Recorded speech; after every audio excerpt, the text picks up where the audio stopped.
Yeah, mga matik, magandang umaga mga matik. Sa ngayon, walang customer.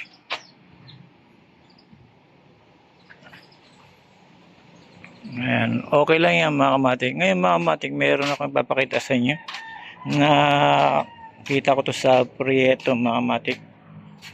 Prieto Diaz. Itong prutas mga matik. Ayan. Ang bango mga matik. Alam nyo ba kung anong prutas to mga matik? Ayan. Ang bango niya mga matik.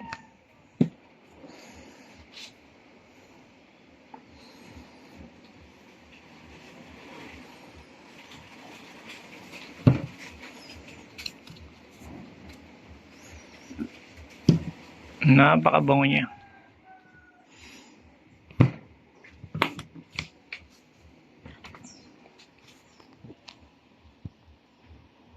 Yo, mga kamatik, gaya na sinabi siya, masarap kainin to, mabango, mga kamatik. Ayan. Ang tawag dito mga kamatik ay mabolo. Ayan mga kamatik, mabolo siya.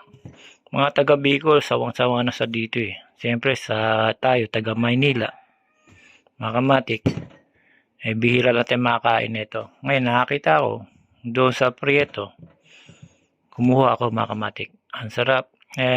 Bibili nga ako mga kamatik, kaya lang sabi na Manong, bigyan na lang daw ako. Kaya binigyan ako ng ganito, mabolo. Subukan natin mga kamatik kainin. Sa ngayon mamaya ako nakakainin, pinakita ko lang sa inyo mga kamatik. Napakabango.